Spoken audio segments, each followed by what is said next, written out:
إن الحمد لله نحمده ونستعينه ونستغفره ونستهديه ونعوذ بالله من شرور أنفسنا وسيئات أعمالنا من يهده الله فلا مضل له ومن يضلل فلا هادي له ونشهد أن لا إله إلا الله وحده لا شريك له وأن محمدا عبده وحبيبه وخليله صلى الله عليه وآله وسلم. L'assise de ce soir, Inch'Allah Ta'ala, ou bien dans l'assise de ce soir, Bismillah Ta'ala, on va voir la question de la médecine prophétique. Comme vous savez, Allah Ta'ala a envoyé le Nabi sallallahu alayhi wa sallam pour qu'il soit la cause de faire sortir les gens des ténèbres à la lumière. Et la question qui se pose, le Nabi sallallahu alayhi wa sallam était-il un prophète, messager, serviteur, ou il était également un médecin? Car on sait que le Nabi sallallahu alayhi wa sallam a refusé d'être un roi dans le récit célèbre. Et donc on va se poser cette question. La valeur et le statut de la médecine, ou ce qu'on appelle la médecine prophétique. Donc on va, Inch'Allah Ta'ala, vivre quelques instants avec les paroles, des actes de Nabi sallallahu alayhi wa sallam, pour avoir une idée assez précise sur la question. Nabi sallallahu alayhi wa sallam, dans son époque, comme dans toutes les époques, il y avait toujours des gens qui tombent malades. Et donc, qu'est-ce que Nabi sallallahu alayhi wa sallam conseillait à ces gens? On a des exemples. Parmi ces exemples, l'exemple de Saïd, ou bien de Sa'd ibn Abi Waqqas, radiyallahu ta'ala anhu wa arda. C'est un récit qui est rapporté par Ibn Abi Najih, et donc logiquement d'après lui Sufyan, d'après Ibn Abi Najih, d'après Mujahid, d'après Sa'd ibn Abi Waqqas, rapporté par l'imam Ahmad ibn Hanbal avec une autre chaîne de transmission. C'est celle de Zakwan, d'après un homme de Al-Ansar. Rapporté également par l'imam Malik, avec une chaîne de transmission mursala. Malik d'après Zayd ibn Aslam, et d'autres chaînes de transmission. Que Sa'd ibn Abi Waqqas est tombé malade. Et lorsqu'il est tombé malade, Nabi sallallahu alayhi wa sallam lui a rendu visite. Et lui a dit, je te conseille d'aller voir un médecin, Tabib Bani Fulan, dans une version le frère de Thaqif, le frère de Thaqif.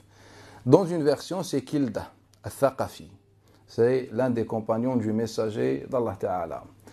Et dis-lui qu'il te donne 7 dates ajwa. Donc Sa'd ibn Abi Waqqas va voir ce médecin. Et ce médecin va prescrire des médicaments ou des choses à faire pour Sa'd ibn Abi Waqqas. Donc avec les 7 dates recommandées par le prophète sallallahu alayhi wa sallam, vient la fille de Sa'd ibn Abi Waqqas qui s'appelle Aïcha radiyallahu anha, nous raconter ce que Kilda a rajouté. Elle nous dit qu'il lui a demandé de faire une himya, un régime alimentaire, et de boire beaucoup d'eau. Et donc, dans cet exemple, on a plusieurs profits à en tirer. Le premier profit, c'est que le Nabi sallallahu alayhi wa sallam n'a pas proposé un médicament à Sa'd ibn Abi Waqqas. Deuxième chose, c'est que le Nabi sallallahu alayhi wa sallam a envoyé Sa'd ibn Abi Waqqas à un médecin. Un médecin. Donc, dans la logique, si Nabi sallallahu alayhi wa sallam était venu aussi avec une médecine quelconque, ben Nabi sallallahu alayhi wa sallam aurait conseillé Sa'd ibn Abi Waqqas un médicament et ça s'arrête là. Non, il lui donne un conseil de faire ou de manger 7 dates ajwa. On va revenir à la question des dates en islam. Et donc, mais il lui dit, va voir le médecin. Et donc, Sa'd ibn Abi Waqqas va voir ce médecin. Un autre exemple, c'est celui de l'imam Muslim, d'après l'Amash, d'après Abi Sufyan, Talha ibn Nafi', d'après Jabir ibn Abdullah al-Ansari. Donc, c'est un récit qui est rapporté par l'imam Muslim dans son authentique. Lorsque Ubay ibn Ka'b est tombé malade, An-Nabi sallallahu alayhi wa sallam lui a fait venir un médecin. La question qui se pose, pourquoi si on a une médecine prophétique, pourquoi Nabi sallallahu alayhi wa sallam n'a pas conseillé à Ubay ibn Ka'b un traitement à faire, ou que Nabi sallallahu alayhi wa sallam a examiné Ubay ibn Ka'b. Tout simplement, le Nabi sallallahu alayhi wa sallam a envoyé Ubay ibn Ka'b vers un médecin. Parmi les exemples, ce qu'on a vu que le Nabi sallallahu alayhi wa sallam apprenait la médecine auprès des tribus, des Arabes, des gens ordinaires. Donc si on dit que la médecine, c'est l'un des miracles, la médecine prophétique est l'un des miracles du prophète sallallahu alayhi wa sallam, donc on sous-entend quoi? Tout simplement que la médecine prophétique est une révélation. Alors que Aïcha, l'épouse du prophète sallallahu alayhi wa sallam, dans le hadith que rapporte l'imam Ibn Hanbal, d'après Hisham, d'après Urwa, d'après Aïcha. Un jour, Urwa lui dit à Aïcha, la mère des croyants, Ya Aïcha, je sais que tu maîtrises la poésie, mais je sais pourquoi, et la généalogie, et je sais pourquoi. Abu Bakr as-Siddiq.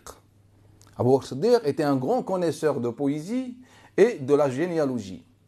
Mais je vois que tu maîtrises la médecine et les remèdes. Et il lui pose la question, d'où tu as obtenu cela? Et là, Aïcha, la mère des croyants, met sa main sur son épaule, sur l'épaule de Urwa, son neveu.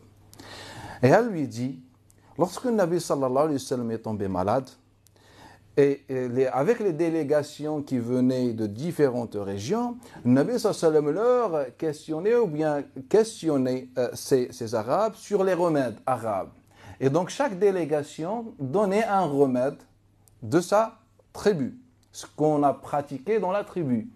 Et de là, j'ai appris la médecine. Là, on a quelques profits aussi à en tirer. Le premier, c'est tout simplement le Nabi sallallahu alayhi wa sallam était comme tous les hommes.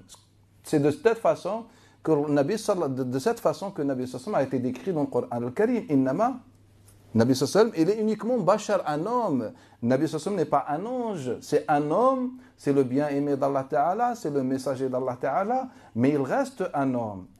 Et c'est dans cela que réside le miracle en islam. Et donc, le Nabi sallallahu alayhi wa sallam n'a jamais prétendu la maîtrise ou la connaissance d'une médecine quelconque. Tout simplement, selon sa femme, son épouse, Aïcha, il apprenait la médecine, il demandait des remèdes à qui? À des Arabes. La deuxième chose, deuxième profil. Est-ce que Aïcha a prétendu avoir appris la médecine avec le Nabi sallallahu alayhi wa sallam, avec les Arabes? Elle nous dit tout simplement, moi j'ai appris avec ces Arabes, ces délégations qui venaient voir un Nabi sallallahu alayhi wa sallam pour apprendre l'islam et la religion.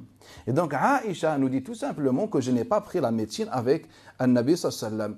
Et ni le Nabi sallallahu alayhi wa sallam a appris la médecine avec Jibril alayhi salam ou avec Allah Ta'ala, c'est-à-dire une révélation. Elle nous dit non, ce n'est pas une révélation, ce sont les Arabes qui ont appris au prophète sallallahu alayhi wa sallam, qui ont donné au prophète sallallahu alayhi wa sallam quelques remèdes. Un autre exemple, lorsqu'on dit, est-ce que, imaginez-vous que le prophète sallallahu alayhi wa sallam se trompe dans la révélation? Aucun musulman ne peut envisager ni supposer cela.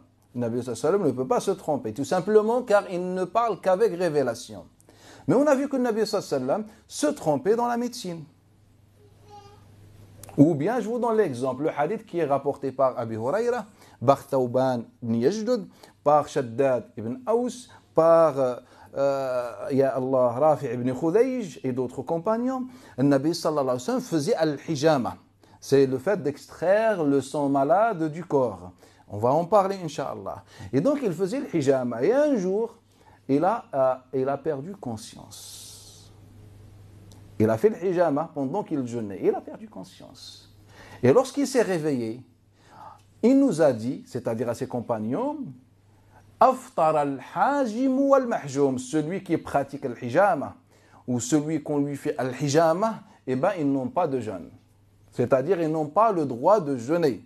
L'objectif de Nabi sallallahu alayhi wa sallam, ce n'était pas de parler si le jeûne est valide ou pas, c'était pour nous apporter une vision. Rappelez-vous le problème qu'on aborde et qu'on relève à chaque fois, c'est qu'on a transformé tous les textes de religion en des questions juridiques, halal, haram, valide, invalide.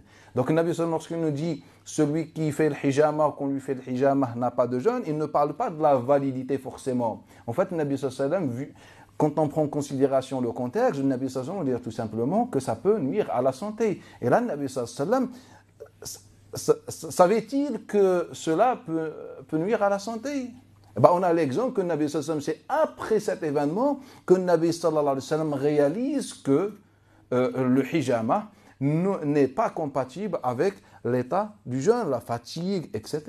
Et donc c'est là où le Nabi sallallahu alayhi wa sallam nous dit, eh ben, celui qui jeûne, il n'a pas le droit de faire la hijama. Et puis on rapporte aussi d'autres contextes à ce récit-là qui nous montre que le Nabi sallallahu alayhi wa sallam a conseillé ceci plusieurs fois, c'est-à-dire il a dit cela au début qu'on ne jeûne pas, qu'on ne fait pas la hijama pendant le jeûne, et après il a remarqué plus tard un homme qui n'était pas au courant de ce hadith-là, il a vu en train de faire le hijama dans le jeûne, et là, le Nabi sallallahu alayhi wa sallam lui a redit la même chose. Donc, on est face au prophète sallallahu alayhi wa sallam qui se trompe mais ce n'est pas religieux, c'est un homme. Le Coran n'a jamais dit que le Nabi sallallahu alayhi wa sallam était prophète même dans ce qui est dans les choses naturelles, même comment il dort, comment tout ça, c'était un prophète. Non. Nabi sallallahu alayhi wa sallam et les prophètes, qu'est-ce que ça veut dire prophète? C'est tout simplement, c'est un homme qu'Allah Ta'ala a choisi pour transmettre et pour faire la démonstration de la religion. Celui qui veut savoir et maîtriser le modèle coranique ou le sens du Coran al-Karim, eh ben, il a le modèle prophétique et autour de lui, il y a les grands compagnons. C'est ça ce que ça veut dire un prophète ou un messager. Donc le Coran n'a jamais dit que le Nabi sallallahu alayhi wa sallam était aussi le messager des médecins ou de la médecine, ça n'existe pas. Au contraire, là, le Nabi sallallahu alayhi wa sallam, par exemple, se trompe. Il réalise qu'à la fin, ça se faisait pas cela ou ça se fait pas. Le jour où il est tombé malade, le Nabi sallallahu alayhi wa sallam, qui lui faisait des remèdes? C'était Asma bint Umays. Pourquoi comme il rapporte Ibn Hibban dans l'Authentique, pourquoi le Nabi sallallahu alayhi wa sallam ne lui a pas prescrit des médicaments, ou lui a dit, voilà, ou bien des conseils précieux le jour de sa maladie? Au contraire, on va remarquer que le Nabi sallallahu alayhi wa sallam va suivre un conseil de Asma bint Umays dans un cas, et un autre cas, le Nabi sallallahu alayhi wa sallam va être en désaccord comme n'importe quel homme sur cette question qui n'a aucun rapport avec la religion. Je peux être d'accord, j'ai mon expérience, j'ai une connaissance, car le Nabi sallallahu alayhi wa sallam, et là c'est un homme comme les hommes, il a une connaissance sur cela, il a un vécu, il a une expérience, il a un passé. Donc parfois il était en désaccord avec Asma bint Umays, car elle faisait partie des médecins dans l'époque de Nabi sallallahu alayhi wa sallam, et parfois il n'était pas d'accord. Abu Rimtha, Rifa'a radiallahu anhu, lui et son père étaient des médecins. Ils fréquentaient le Nabi sallallahu alayhi wa sallam, mais on n'a aucun récit qui atteste que le Nabi sallallahu alayhi wa sallam, même une fois, leur a dit quoi que ce soit sur une médecine islamique. Il n'a jamais parlé de médecine, alors qu'il s'agit des compagnons qui étaient médecins à la base. Pourquoi le Nabi sallallahu alayhi wa sallam ne leur donne pas des conseils? Et qu'on vient des siècles plus tard pour parler de la médecine. Et qu'on écrit un livre qu'on appelle la médecine prophétique. Et déjà, ce livre-là est déjà falsifié, on ne sait même pas qui a écrit ce livre-là. Il y a un médecin, le livre célèbre dans la question, c'est le livre Tibb al-Nabawi, la médecine légale. Mais qui a écrit? Si vous allez dans les librairies, je vous donne une connaissance, une petite culture générale, vous allez trouver l'auteur, parfois c'est Zahabi, l'imam Zahabi, parfois c'est Abdul Latif al-Baghdadi bien avant, et parfois vous trouvez le même titre, mais l'auteur c'est Ibn al-Qayyim al-Jawziyya. En vérité, Zahabi n'a jamais écrit ce livre-là. Abdul Latif al-Baghdadi n'a jamais écrit ce livre-là. Car déjà ses références, il se réfère à des savants qui sont nés après sa mort. Donc comment c'est possible un savant qui écrit aujourd'hui un livre dans lequel il se réfère à des savants qui ne sont pas encore nés? Donc tout simplement, ce n'est pas à lui le livre. Et donc quand on fouille, on cherche, on trouve en fait derrière ce livre-là, en fait il y a un certain Daoud ibn Abi al-Farj qui était le médecin de Salah ad-Din al-Ayyubi, dans une version, qui était un médecin d'État, du gouverneur, et qui a écrit ce livre-là. D'autres y racontent qu'il était quoi? En fait qu'il était chrétien. Et il a embrassé l'islam, et il a appris un peu le Bukhari, et il a écrit ce livre-là. Et il est impossible que Zahabi soit l'auteur de ce livre-là par rapport à l'origine de l'auteur de ce livre-là. Et la deuxième chose, Zahabi, sa méthodologie est très connue. Et quand vous prenez ce livre-là, vous réalisez qu'il s'agit d'un auteur qui n'a aucune culture générale sur l'islam, ou bien sur les sciences islamiques. C'est-à-dire, il ramène tout et n'importe quoi dans ce livre, n'importe quel texte, qu'il soit mensonger ou bon, etc. Ce n'est pas du tout la méthodologie de l'imam al-Zahabi, par exemple. Et vient Ibn al-Qayyim al-Jawziyya, l'élève de Ibn Taymiyyah, qu'est-ce qu'il fait? Il reprend ce livre-là, il va faire un résumé de ce livre-là, il va rajouter certaines informations, il l'appelle comment? At-Tibb an-Nabawi. Et depuis, les musulmans font quoi? Une retraite spirituelle dans ce livre-là. Que voilà la médecine prophétique. Donc on est en quel siècle? On est en 8e ou bien 7e siècle. Et donc ce livre-là, ou ce concept a été rédigé en 7e, 8e siècle tout simplement. Et donc aujourd'hui, c'est transformé en quoi? En mode de vie, en science islamique. Qu'aujourd'hui, parmi les sciences islamiques et les miracles de l'islam, c'est la médecine prophétique. Même avant, dans l'époque de Abd al-Malik ibn Habib, radiallahu anhu, l'un des grands savants de l'école malikite et les plus anciens, c'est la 2e génération par rapport à Malik, il nous écrit un livre et qu'il l'appelle comment? Il l'appelle Tibb al-Arab, la médecine des Arabes. Pourquoi il n'a pas dit la médecine du prophète sallallahu alayhi wa sallam? Il se réfère au dire des Arabes, au dire des Grecs. Il parle aussi de certains récits du prophète sallallahu alayhi wa sallam, car le prophète sallallahu au final était un Arabe aussi. Donc c'est l'un des Arabes qui parlait des remèdes tout simplement. Et donc, en vérité, on n'a pas de médecine. Le Nabi sallam n'a jamais parlé d'une médecine. Au contraire, qu'est-ce qu'il nous raconte? Il nous rapporte que déjà le Nabi sallam, par rapport à la plantation et l'agriculture, un jour s'est trompé. Et le récit, ils disent qu'il se trouve dans l'authentique de Muslim, le récit de Hisham ibn Urwa. Et le récit de Abu Zubayr d'après Jabir ibn Abdullah. Et les autres récits. Ils nous disent que le Nabi sallam a dit soi-disant, Antum a'lam bi umur dunyakum. Vous connaissez, c'est vous qui connaissez le mieux votre dunya. Et donc là, le Nabi sallallahu alayhi wa sallam, selon la philosophie de ce texte-là, tout simplement, le Nabi sallallahu alayhi wa sallam reconnaît qu'il n'est pas un prophète dans les choses de la dunya. Il est un prophète dans le message d'Allah Ta'ala. Mais ce n'est pas dans les questions de dunya. Et donc, il nous rapporte ça.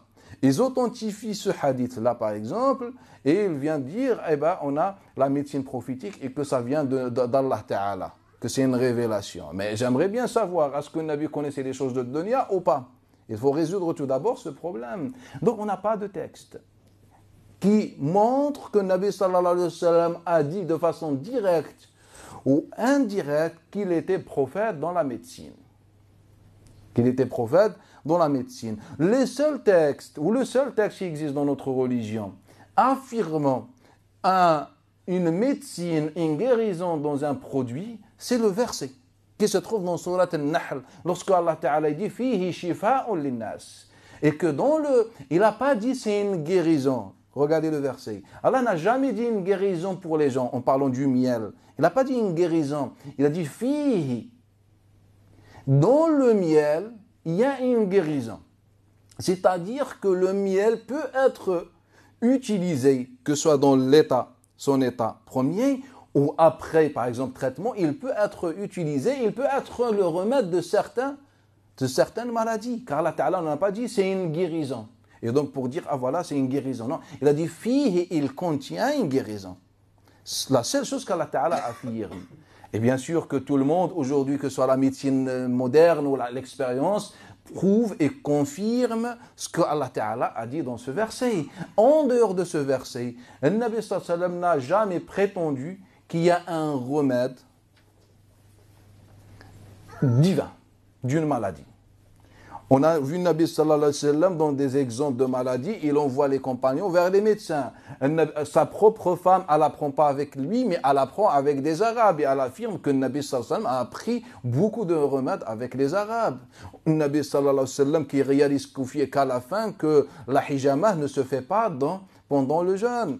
Que par exemple dans sa maladie ou ses différentes maladies, on n'a jamais vu que le Nabi sallallahu alayhi wa sallam faisait lui-même des remèdes. C'était soit Aïcha, soit Osma bint Umays, soit parfois Fatima qui lui faisait. Et on ne trouve aucune trace qui affirme un conseil, même juste un petit conseil sur comment faire un remède lorsque le Nabi sallallahu alayhi wa sallam était malade. Et donc si on nous rapporte un texte qui parle des remèdes, eh ben, on le comprend comment que ça fait partie de l'expérience de Nabi sallallahu alayhi wa sallam en tant qu'un arabe, en tant qu'un homme qui a vécu dans une période. Aujourd'hui, si tu demandes, ou quelqu'un parmi nous demande à sa mère ou sa grand-mère, elle va lui donner des remèdes tout simplement. Est-ce que maintenant sa mère ou sa grand-mère vont être considérés comme des prophètes? Lorsque ta grand-mère te donne un remède, est-ce qu'elle devient prophète? Ah, c'est le messager d'Allah Ta'ala? Non. Et donc, tout simplement, elle a de l'expérience, elle a remarqué, des fois c'est efficace, des fois on se trompe, bref, c'est l'expérience. C'est le même cas que le prophète sallallahu alayhi wa sallam. Et là, déjà, par rapport au verset, on va se rendre compte de l'invention et le mensonge qu'on nous a mis dans les recueils. C'est le hadith dans lequel le Nabi sallallahu alayhi wa sallam dit « Sadaqallah wa kadhaba batnu akhik » Un homme vient voir le Nabi sallallahu alayhi wa sallam et dit « Ya Rasulallah, j'ai mal au ventre ». Et dans une version, celle de Abi Siddiq al-Naji, c'est mon nombril qui est tombé. Et donc, lui dit « J'ai mal au ventre ». Ou bien « Mon frère a mal au ventre ». Et dans l'autre version d'Abi Siddiq, « Mon neveu, son nombril est tombé ou je ne sais pas ». Une maladie. Et le Nabi lui dit « Mange du miel ». Ou bien fais-lui du miel, ou donne-lui du miel. Et donc, on lui donne 3-4 jours selon les versions. Et après, il vient et dit, ah Rasulallah, mon frère, en fait, c'est encore pire. Et là, le Nabi sallallahu alayhi wa sallam dit, Allah a dit vrai, mais le ventre de ton frère ment. C'est un kadhab, le ventre, il ment. Pourquoi? Car Allah Ta'ala affirme que le miel est une guérison. Et ton frère ne peut pas être guéri. Ou ne veut pas, ou je ne sais pas, bah il est menteur, le ventre il est menteur. Car nous, mais est-ce que Allah Ta'ala a dit que le miel est une guérison? Allah n'a jamais dit, ça ne se trouve pas dans le Coran. Dans le verset, Allah Ta'ala dit, il contient une guérison. Et donc, il peut guérir, et ce n'est pas pour toutes les maladies, il contient une guérison. Donc Allah Ta'ala n'a pas dit une guérison pour dire, ah voilà, c'est général, c'est la solution finale. Et déjà, c'est un hadith qui est inventé.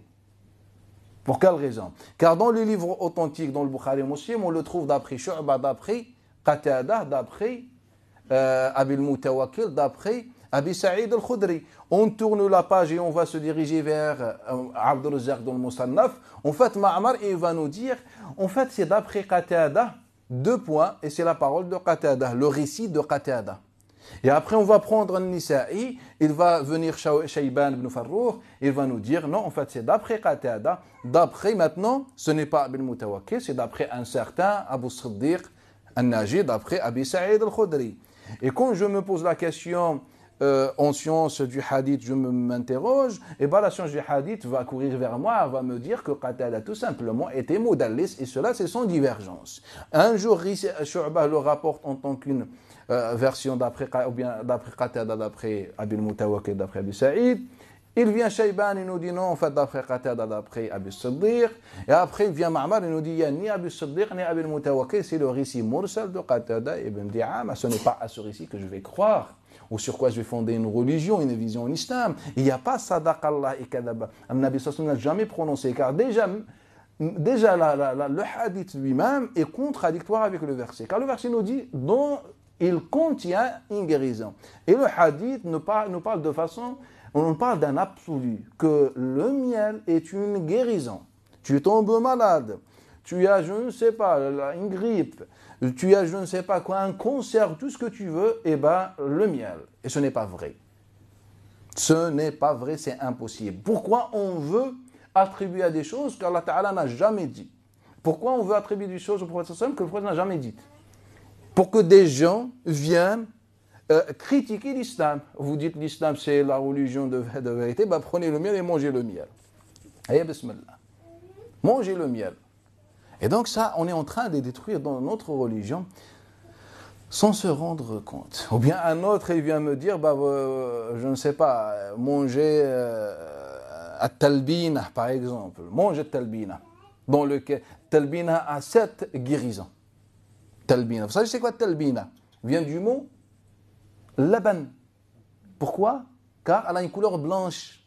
Et à talbina, c'est le blé complet, quand il est moulu, et ben on le fait chauffer avec de l'eau tiède, on le boit tiède. On mélange, bismillah, on boit. Et bien dans le talbina, il y a beaucoup de guérisons. On a déjà le hadith de Bukhari, d'après Zuhri, d'après Urwa, d'après Aïcha. Il est bien authentique. Aïcha nous dit que le Nabi sallallahu alayhi wa sallam conseillait à talbina. Mais est-ce que ce conseil est une révélation? Bien tout simplement que le Nabi sallallahu alayhi wa sallam vivait dans une époque et il conseillait à une époque. Par rapport à son époque. C'est ça tout simplement. Car le Nabi n'a jamais prétendu. Car le Nabi n'a jamais... En fait, déjà dans le récit de Aïcha, il nous dit, voilà, mes chouyours sont les Arabes. Et donc le Nabi sallallahu alayhi wa sallam conseillait comme un homme qui a de l'expérience, une certaine connaissance dans la médecine, il conseille, je vous conseille talbina. Aujourd'hui, mangez à talbina. Quand vous tombez malade, bismillah, mangez à talbina. Bismillah. Avant d'attribuer ça au prophète sallallahu alayhi wa sallam, bien à la révélation.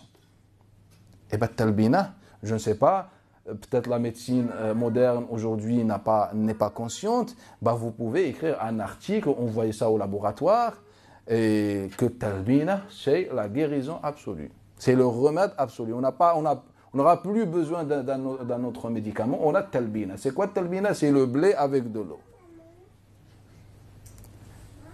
En fait, le Nabi sallallahu alayhi wa sallam, c'est à cause de nous que certaines personnes se moquent de notre religion et de Nabi sallallahu alayhi wa sallam. C'est qu'on a dit que, voilà, ce que Nabi sallallahu alayhi wa sallam a dit, c'est une révélation. Nabi n'a jamais prétendu ceci. Ne l'a jamais prétendu. Ou bien un autre, il nous dit Al-Habba Sawda Shifa li kull da. Le hadith que vous connaissez, le hadith célèbre, star, alors que ni Abu Bakr ni Omar ne connaissaient ce hadith-là. Que la Habba Sawda, la graine noire, est une guérison pour toutes les maladies, sauf dans une version la mort, dans une autre, sauf la mort et la vieillesse, etc. Abu Bakr et Omar ne connaissaient pas ce hadith-là. Pourquoi? Car ce hadith a été rapporté plus tard. C'est un hadith qui est rapporté d'après Abu Huraira. Est-il authentique d'après Abu Huraira? Point d'interrogation. Vous pouvez trouver dans l'authentique qu'il est attribué à Aïcha. Mais c'est qui rapporte d'après Aïcha? C'est un fantôme qui rapporte d'après Ibn Abi Utayq d'après Aïcha. C'est quelqu'un qu'on ne trouve que dans ce récit-là, Khalid ibn Sa'id. Toutes les chaînes de transmission, même à chaque fois quand je vous cite des chaînes de transmission de Aïcha, vous connaissez, je pense, tous les élèves de Aïcha. On a Urwa, on a Masrouq, on a, voilà, Amra bint Abdurrahman, etc., les élèves. Mais est-ce que vous avez déjà entendu ou trouvé dans un livre Khalid ibn Sa'id, d'après Ibn Abi Utayq, d'après Aïcha? Non. Un hadith aussi important, un remède pour toutes les maladies, sauf la mort, bismillah, mangez. Quand vous avez une maladie ou quand une maladie vous touche, si vous êtes capable, si vous avez la certitude, mangez le habba sawda pour être guéri. Bismillah. Pourquoi les musulmans ne le font pas? Pourquoi ils disent habba sawda et ils n'appliquent pas? Tout simplement, ils n'ont pas la certitude. Et moi, je n'ai pas besoin d'avoir la certitude sur ce sujet, car je ne suis pas sûr si le Nabi sallallahu alayhi wa sallam a déjà prononcé ça. Même si on suppose que le Nabi sallallahu alayhi wa sallam a dit ce hadith-là, mais est-ce que le Nabi sallallahu alayhi wa sallam l'a dit en tant qu'une révélation, bien en tant qu'un conseil que voilà la technologie ou la médecine de mon époque ne peut pas vous proposer mieux que le habba sawda. C'est ça le sens du hadith de Nabi sallallahu alayhi wa sallam. Car on a la certitude que tous ceux qui pratiquaient ces remèdes ou cette médecine de l'époque de Nabi sallallahu alayhi wa sallam, personne n'a appris quoi que ce soit avec le Nabi sallallahu alayhi wa sallam. Comment aujourd'hui tu viens me dire que tu dois apprendre ou que la médecine prophétique ou bien qu'il y a une médecine prophétique, alors que les médecins de l'époque de Nabi sallallahu alayhi wa sallam n'ont jamais consulté le Nabi sallallahu alayhi wa sallam, alors que le Nabi sallallahu alayhi wa sallam apprenait avec tout le monde cette médecine. Et donc s'il nous dit tout simplement c'est le conseil d'un homme, en fait je ne vois pas mieux que la habba sawda. Nous qu'est-ce qu'on a fait? On a dit c'est une révélation sur le habba sawda. Il y a des livres qui sont écrits sur les mérites, etc., le miracle, etc. À chaque fois, ils nous font sortir des études. Mais des études fantômes qui n'ont jamais existé. Et donc, tout simplement, si le Nabi sallallahu alayhi wa sallam parle d'un remède, c'est dans ce sens-là, car on est sûr que le Nabi sallallahu alayhi wa sallam n'a jamais dit que ça vient d'une révélation. On est sûr que le Nabi sallallahu alayhi wa sallam apprenait, parfois se trompait, parfois les gens lui faisaient des remèdes, etc. On a la certitude, car c'est tellement notoire dans la sira de Nabi sallallahu alayhi wa sallam. Donc, tout simplement, le Nabi n'a jamais rien prétendu. Je m'arrête ici, Inch'Allah, pour vous écouter si vous avez des questions pour qu'on puisse aborder ce sujet de plusieurs façons, bi'idnillahi ta'ala.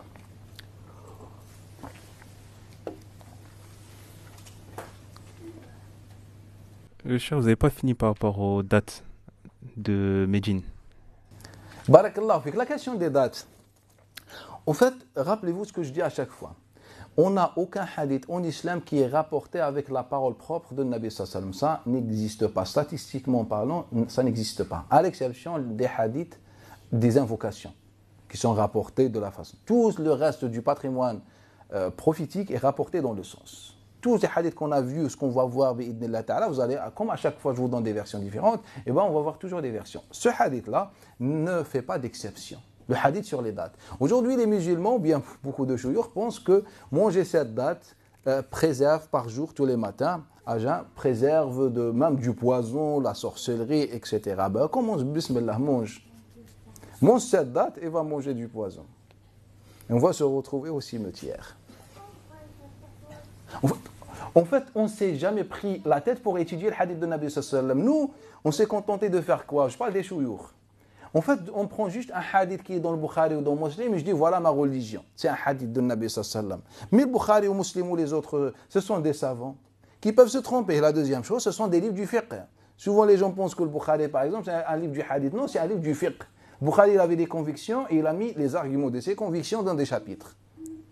Pourquoi je dis, donc je mens et j'invente et je dis le livre le plus authentique après le Coran al-Karim, c'est le Bukhari. Le Bukhari n'a jamais prétendu ça. Il était convaincu par des convictions, des positions juridiques, et il a le droit, c'est un savant, et puis il a mis les textes. Et il voulait montrer que ces textes sont authentiques. Donc c'est un livre du fiqh, comme les autres ont fait, Abu Daoud ou n'importe qui, selon son école.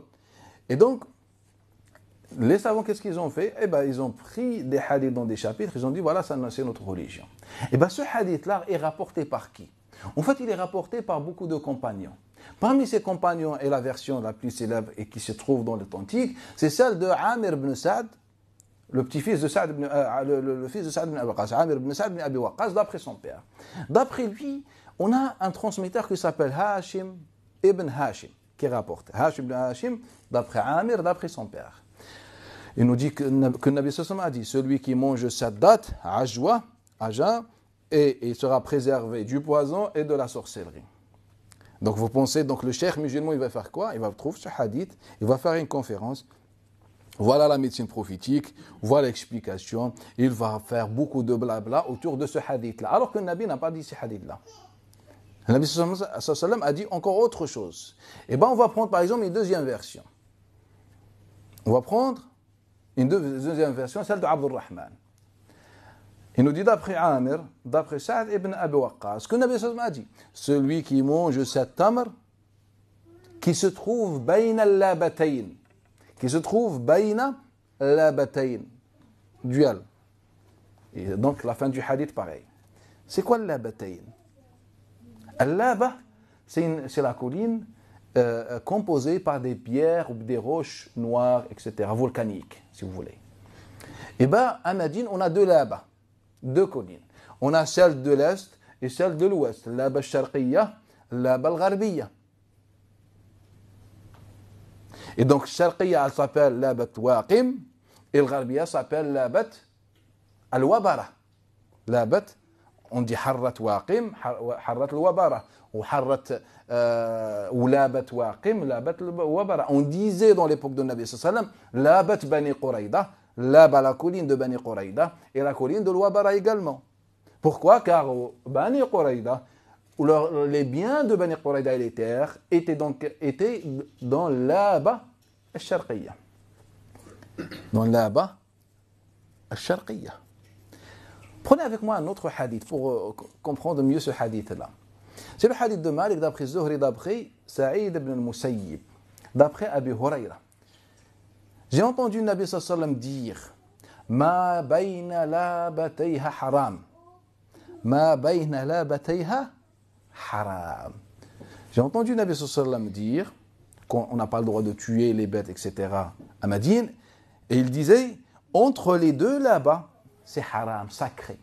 C'est un endroit sacré de la Médine dans lequel on ne peut pas tuer les bêtes, etc. Et bien, c'est entre les deux là-bas. Et donc, les deux là-bas ont une particularité.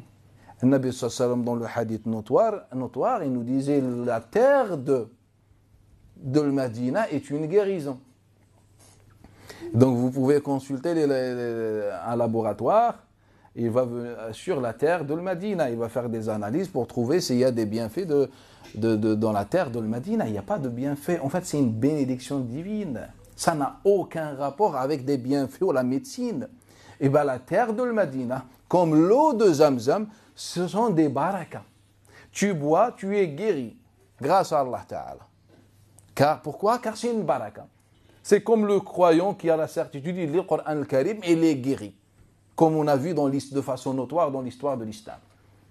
Et bien c'est ça le baraka. Donc lorsque le Nabi sallallahu alayhi wa sallam parle des dates, il ne parle pas de tes dates, toi, les dates d'Algérie ou de Tunisie ou je ne sais pas, ou du Qatar. Il parle des dates Ajwa de Medina entre les deux collines, précisément par le Nabi sallallahu alayhi wa sallam. En fait, Aïcha va encore plus loin. Elle nous disait que le Nabi sallallahu alayhi wa sallam disait aussi que la guérison se trouve où? Dans le tamr, les dates de l'Aliyah. Qu'est-ce que l'Aliyah? On disait l'Aliyah et on disait Al-Awali. C'est là où Omar ibn Khattab et la majorité des muhajirines étaient installés. Se trouve à l'est de Medina. Rappelez-vous, lorsqu'on a vu la formation, on a établi la carte, on a cartographié Al-Medina, etc. Ce qu'on va faire, Inch'Allah, avec plus de détails cette année dans l'histoire. On va cartographier toutes les maisons des compagnons, bi'idnillah ta'ala, on va faire les rivières, etc. de Medina, exactement, bi'idnillah, comme elle était dans l'époque de Nabi sallallahu alayhi wa sallam. Bref, donc Nabi sallallahu alayhi wa sallam, le hadith d'Aïcha nous parle de quoi? De l'awali. Et bien c'est le baraka, bien sûr. Si tu manges les dates de Medina, dans lequel Nabi sallallahu alayhi wa sallam vivait, c'est là où Nabi sallallahu alayhi wa sallam respirait l'air, où Nabi sallallahu alayhi wa sallam marchait, il y a une baraka, c'est une guérison. Et donc les hadiths notoires sont notoires sur les mérites de Medina, la terre de Medina, l'air de Medina, les hadiths sont notoires. Il y a même des savants qui ont écrit des recueils sur cela, sur Al-Medina et ses mérites. Donc on ne peut pas diverger sur ça. Donc Aïcha, qu'est-ce qu'elle a dit? Ou bien qu'est-ce que le Nabi sallallahu alayhi wa sallam a dit? Il a parlé des dates? Il n'a pas parlé des dates. Il n'a pas parlé des dates. Et déjà le hadith qu'on a rapporté, le hadith de Dakwan, d'après l'homme de l'Ansar et celui de Mujahid d'après Sa'd ibn Abi Waqqas, le Nabi précise aussi qu'il s'agit des dates de Ajwat al-Madina. Donc aussi on a la précision. Et donc il nous suffit, nous les musulmans, quoi? Juste un cheikh ou des chouyours dans l'histoire qui prennent en considération une version et ils délaissent l'autre pour qu'on tombe dans l'erreur. Et on pense que les dates ont des mérites et des bienfaits en islam. Et que les dates font partie de la médecine prophétique. Ce n'est pas vrai. Les dates de Nabi sallallahu alayhi wa sallam, c'est là la médecine. Si vous voulez parler de la médecine, c'est ça la baraka d'Allah Ta'ala. Car Nabi sallallahu alayhi wa sallam y vivait. Et donc, il n'y a pas de mérite. Et si Nabi sallallahu alayhi wa sallam a conseillé aux musulmans, par exemple, de couper le jeûne par... tout simplement on avait quoi? On avait McDo. On avait quoi à l'époque? On avait des sushis. On avait des dates. On mange des dates. On avait la pomme de terre. Si Nabi sallallahu avait la pomme de terre, aurait conseillé la pomme de terre. Les gens mangeaient principalement quoi? Les dates. Nabi sallallahu conseillé les dates. C'était une sunna des gens d'avant, tout simplement. Donc en général, la question des dates, en fait, il s'agit des dates de Medina. Pourquoi? Car Medina est béni. Son air est béni. Sa terre est bénie. Et tout ce que Nabi sallallahu a touché est béni en islam, tout simplement. Non.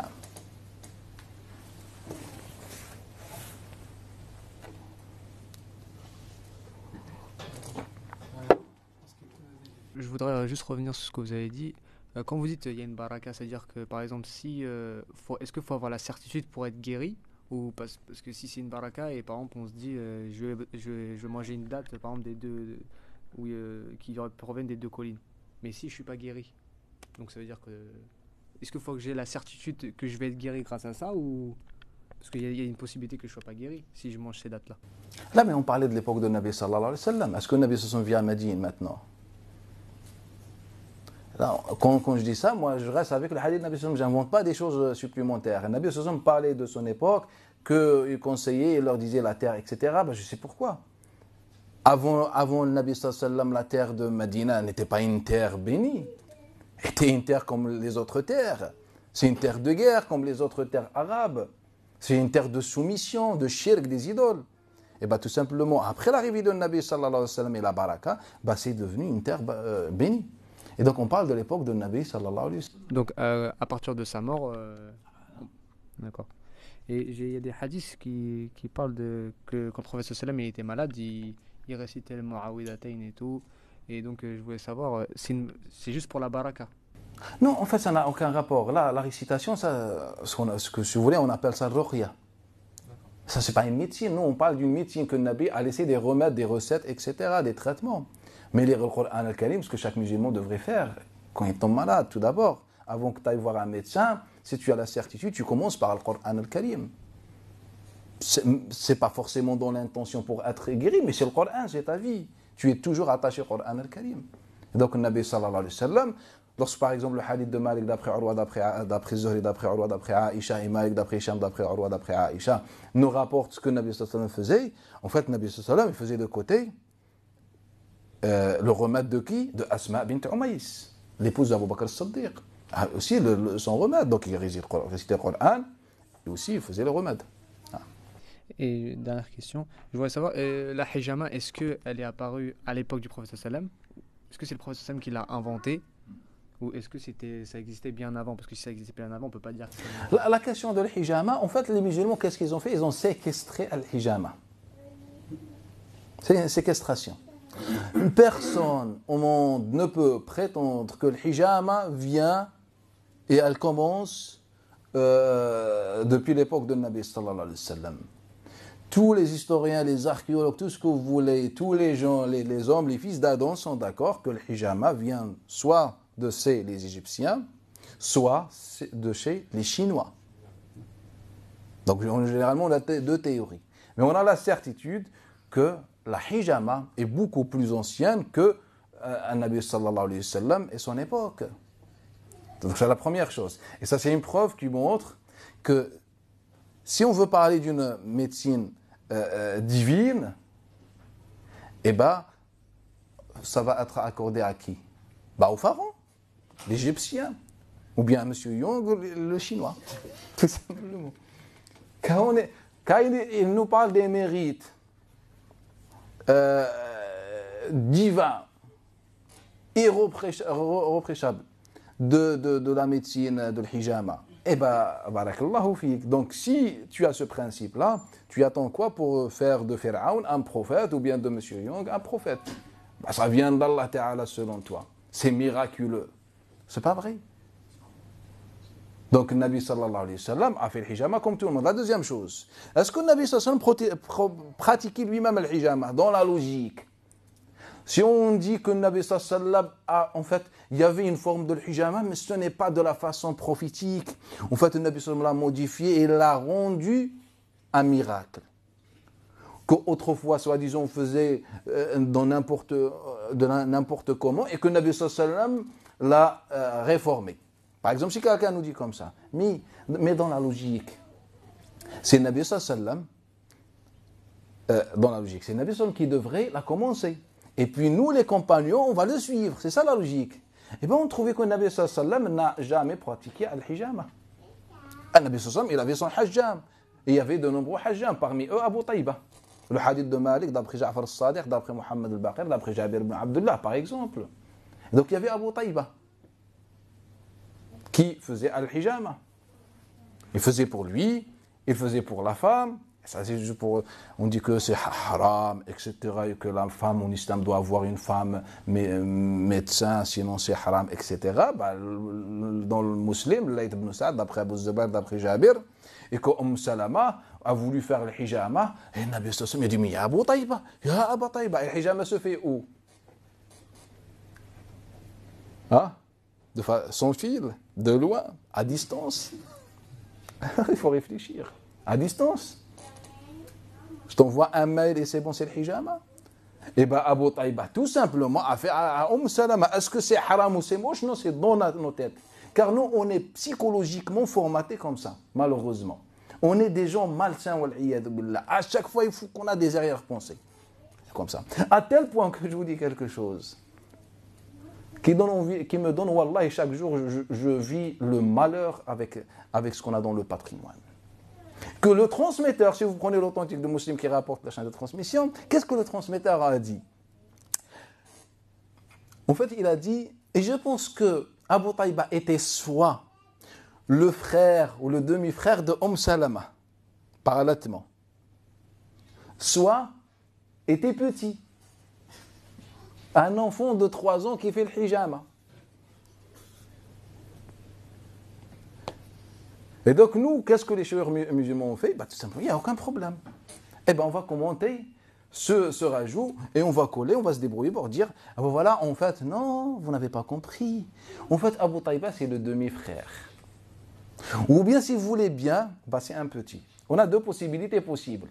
Pour qu'un homme puisse toucher une femme, il faut soit son frère, soit quoi? Un petit.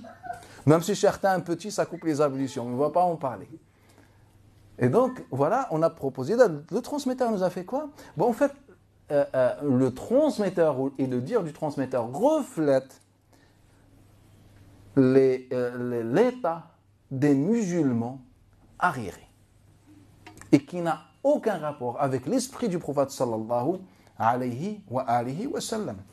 Les salaf salih, vous pouvez prendre Musannaf ibn Abi Shayba, le cheikh de Bukhari, ou celui du cheikh du Shuyukh de Bukhari ibn Abd al-Razzaq et celui le cheikh de Ahmad ibn Hanbal, dans leur Musannaf, et vous comptez combien de récits ils racontent sur des fatwas des premiers qui étaient encore attachés à la sunna de Nabi sallallahu alayhi wa sallam, comme Sha'bi ou Hassan al-Basri et d'autres, et on leur posait la question, est-ce que la femme doit aller chez un médecin femme ou n'importe? Et tous disaient, il n'y a pas de différence.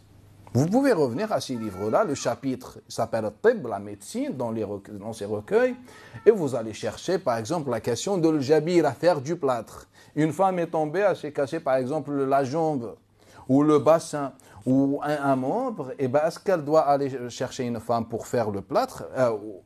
On lui dit non, on va voir un homme. Et le plâtre ne se fait pas à distance, sans fil. Et donc, c'est juste que dans nos têtes qu'on ait commencé à faire ça. Donc, la deuxième chose, est-ce que Nabi sallallahu pratiquait le hijama? Ou bien il y a des gens qui pratiquaient le hijama? Non. Donc, il y a des gens qui pratiquaient le hijama. Donc, le hijama, ça ne vient pas de Nabi sallallahu car on n'a aucune trace dans laquelle Nabi sallallahu met en place une école à la mosquée pour enseigner le hijama aux médecins. Des formations. En fait, Abu Taïba, c'est comme ça, avec ou sans tableau. Je t'enseigne, je t'explique comment faire al-hijama. Non, on a vu directement des gens qui faisaient al-hijama. Après, bien sûr, vous allez trouver que Nabi sallam a conseillé ou déconseillé le mercredi ou le jeudi ou le vendredi ou le 1er ou le 13 ou le 14 ou le 15. Tous ces hadiths sont inventés. Parce que déjà les savants du hadith disent, donc ça ne sert à rien de rentrer dans les détails. Si vous trouvez un hadith dans lequel il y a un jour ou une date ou une période ou je ne sais pas quoi, tout simplement tournez la page, c'est un hadith mensonger. Les savants du hadith généralement ne se divergent pas sur cette question. Et donc la deuxième chose, donc le hijama ne vient pas de l'époque de Nabi sallallahu alayhi wa sallam. Deuxième chose, Nabi n'a jamais enseigné le hijama. Troisième chose, il y avait des hajjam spécialisés dans al-hijama. Troisième ou quatrième ou je ne sais pas, on a par exemple le hadith de l'imam al-Nasa'i. Il nous parle, le hadith c'est le hadith de Abd al-Malik ibn Umayr, qui est très perturbé. En sens du hadith, tout simplement, il est faible. Donc je ne sais pas pourquoi on l'utilise encore. Moi, ça ne me dérange pas si on utilise ce hadith-là. Mais selon la science du hadith, ce hadith ne devrait pas se trouver parmi les hadiths authentifiés. Et donc, Abd al-Malik ibn Umayr nous rapporte d'après Al-Husayn ibn Abi al-Hurr, d'après Samura ibn Jundub, qu'un jour il est rentré chez le Nabi sallallahu alayhi wa sallam, il a vu quelqu'un faisait le hijama au prophète sallallahu alayhi wa sallam. Donc ce n'est pas le Nabi qui enseignait, on le faisait. Et donc, car si on dit c'est une sunna, comment faire les traits, les coupures, en fait c'est comme la prière, il faut faire comme ça ou pas comme ça, ou karaté, ou je ne sais pas, comme certains. Si on dit que c'est une sunnah, Nabi sallallahu alayhi wa sallam devrait enseigner les façons. Donc tout d'abord, Nabi sallallahu alayhi wa sallam fait une démonstration. Non, un homme qui faisait. Et puis un bédouin, il a dit, Muhammad, ya Rasulallah, ala ma tu'ti hada dhahrak. Pourquoi tu donnes à cet homme ton dos dans une version de ta chair pour la découper? C'est un bédouin. Donc on comprend qu'il ne connaissait pas cela. C'est un bédouin, non, c'était un Médine. Donc ça nous donne déjà une idée que cela se pratiquait à Médine, mais les bédouins qui ne fréquentent pas la civilisation, etc., peut-être ne connaissent pas, ou bien au moins en partie.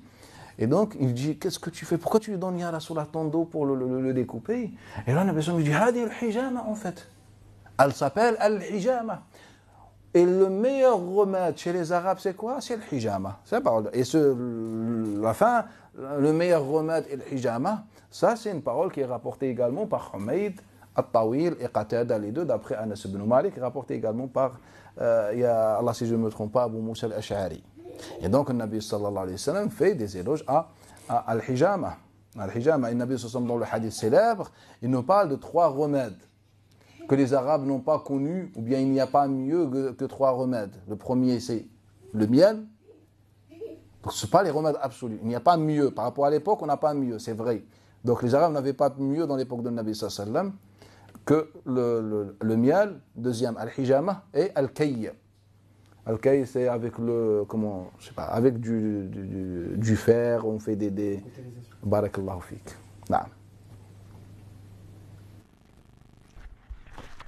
Cheikh, est-ce que les savants ils ont donné une définition de médecine prophétique? Du terme médecine prophétique. En fait, on peut dire que celui qui a insisté sur la question, et tout ça, c'est Ibn Qayyim al-Jawziyya, rahimahullah, qui a insisté sur la question. Mais dans la logique, c'est vrai, normalement, on devrait répondre à cette question. Quand on dit la médecine, aujourd'hui, quand vous voulez étudier la médecine, on ne va pas vous donner des exemples. En fait, c'est une science, des règles, des fondements, des bases, des professeurs, des théories, etc. Ce qu'on devrait voir aussi dans notre médecine prophétique, eh bien, il n'y a rien du tout. En fait, il y a juste des chapitres montrés, c'est quoi la médecine prophétique? Ben, on sait passer des conseils prophétiques qui viennent d'Allah Ta'ala, c'est ça en gros. Et ben, c'est quoi? Ben, tu fais le hijama, tu manges talbina, un peu du miel, et quoi d'autre? L'oud al-hindi, je ne sais pas comment ça s'appelle en France. Hein? Barakallahu fik, l'oud al-hindi, etc. Et puis c'est ça la médecine, les gars. Cheikh, j'aimerais savoir c'est quoi le statut de l'eau du Zemzem déjà? L'eau de Zemzem, dans les hadiths notoires, c'est un shifa, c'est une guérison, c'est une baraka. Il n'a pas de mérite ou bien de bienfait en lui-même, le main, en elle-même plutôt, l'eau, mais c'est une baraka. C'est comme je disais, la terre de Médina. Est-ce qu'elle guérit contre des maladies physiques que les personnes... Non, c'est pas un remède ni une guérison. C'est une baraka.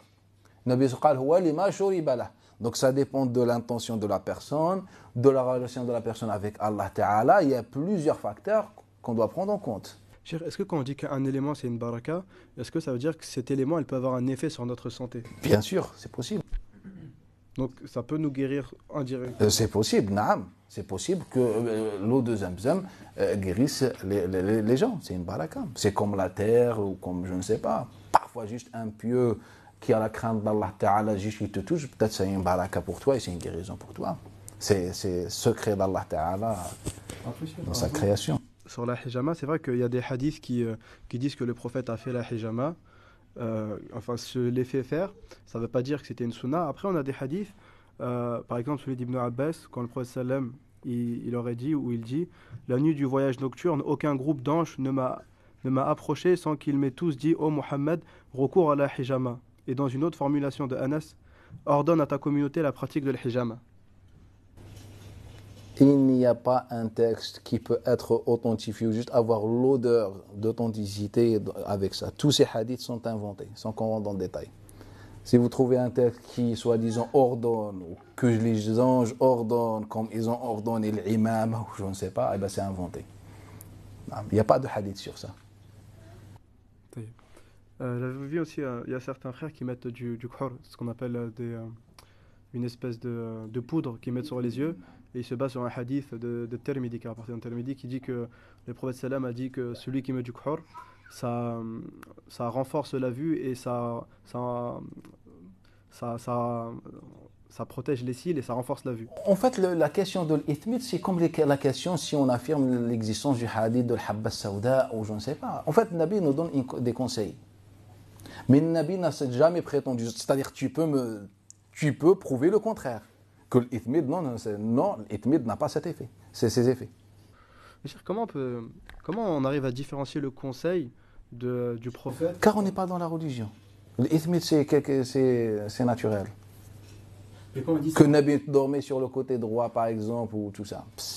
C'est pas la religion. Mais là, par exemple, dans le hadith, il dit ça renforce la vue. Yani, comment le prophète il peut dire ça s'il n'est pas médecin? C'est comme il nous a dit que le hijama c'est le meilleur des remèdes, comme il nous a dit le kay c'est le meilleur des remèdes, comme il nous a dit talbina est un remède, comme il nous a dit que le oud al-hindi c'est un remède de cette maladie, comme il nous a dit des paroles comme ça. Mais on est sûr que ça ne vient pas d'Allah Ta'ala, car Nabi n'a pas appris ça avec Allah Ta'ala ou avec Jibril alayhi salam, c'est avec les Arabes. Il y avait aussi des hadiths qui parlaient de la fièvre, la maladie de la fièvre, que le prophète sallam il disait que, par exemple, il disait que quand on a la fièvre, il faut utiliser de l'eau, il faut se mettre des choses fraîches au niveau du front. Est-ce que c'est des hadiths Les hadiths sur la fièvre, je sont authentiques. Ils sont connus, naam. C'est un conseil. Où le prophète sallam il dit ne maudissez pas la fièvre. Ne faites pas le la'na sur la fièvre. Et naam, le musulman doit accepter le destin d'Allah Ta'ala. Il ne faut pas qu'il se révolte contre le destin. Oh, qu'Allah maudisse cette maladie ou le humma ou la fièvre qui me touche, etc. Non, le musulman doit accepter le destin. Il fait les causes, mais il ne maudit pas ce qu'Allah Ta'ala. Est-ce que la fièvre, c'est pas la bonne réaction d'un musulman. Est-ce que la fièvre, c'est pour montrer les maladies en général, ou est-ce qu'il y a quelque chose de particulier que le prophète voulait nous dire sur la fièvre? Il n'y a pas de particularité dans ça. Il n'y a pas de particularité. La fièvre, c'est comme les autres. C'est des conseils de Nabi sallallahu alayhi wa sallam. Sauf que certains conseils sont bons, par exemple, comme cet exemple, c'est-à-dire en matière d'authenticité, mais la majorité, on est face à des inventions, etc. Mais nous, vu que les musulmans ont une préparation psychologique à l'acceptation de cela, et ben, qu'est-ce qu'ils ont fait? Comment dire? Ils ont authentifié, ils étaient très négligents dans les études et les analyses de ces textes-là. Donc ils ont accepté tout simplement. Mais si on a gardé l'esprit objectif, scientifique, etc., on ne serait pas aujourd'hui face à ces théories ou je ne sais pas. Et déjà, cette question a pris une grande place dans notre patrimoine. Et aussi, le rôle des savants du hadith aussi est important. Car lorsqu'on trouve dans un recueil du hadith de Nabi sallallahu alayhi wa sallam un grand chapitre, je ne parle pas des recueils comme le Musnad al-Ma'ajim, etc. Je parle des recueils destinés à l'application, comme les 6 livres par exemple. Je trouve la médecine et on cite dedans des hadiths de Nabi sallallahu alayhi wa sallam. Je pense qu'il faut un peu réfléchir sur... Ils ont un rôle. Dernière question, cher. Est-ce que, pour compléter ce que le frère avait dit, pour mieux comprendre, est-ce que les paroles du Coran, elles peuvent avoir des effets sur les maladies ou la santé des gens, comme le ruqya par exemple? Est-ce que si quelqu'un a une maladie, est-ce qu'elle peut se soigner par des versets du Coran ou On a déjà parlé de la question de ruqya. C'est possible car il s'agit de la parole d'Allah. Allah Ta'ala, lorsqu'il a parlé du miel, il a dit shifa'un linnas. Et lorsqu'il a parlé du Coran al-Karim, il a dit shifa'un wa rahma lil mu'minin. Il a dit aux croyants. Donc, le Coran al-Karim, ses bienfaits sont pour les croyants, ceux qui ont la certitude sur Allah Ta'ala. Et bien le shifa en lui-même, ou bien le miel contrairement au miel, en lui-même, il contient une guérison. Mais est-ce que c'est un shifa du qalb ou est-ce que c'est un shifa du jism? Donc déjà, si on voit, nous, des humains, on voit l'impact du cœur sur le physique. Et beaucoup de maladies aujourd'hui s'expliquent de cette façon, que sont causées par principalement l'état psychologique de la personne. Donc ça peut être par cela, ça peut être tout simplement par la baraka de Al-Qur'an al-Karim.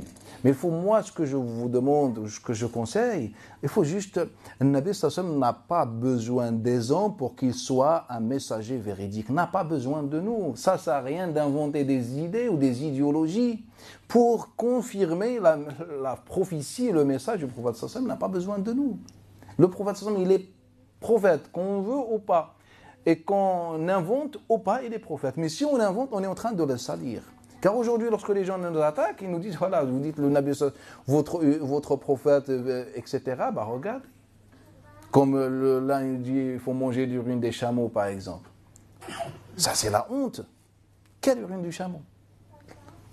Je mange de la saleté et de l'impureté. Bah, bismillah, boire. Quand tu te laves le matin, petit déjeuner, Nutella avec l'urine du chameau. Bah, c'est ça la vérité, subhanallah. Il nous dit, mais bien sûr, mais il faut faire face, car il ne faut pas oublier que toujours on est face à un patrimoine.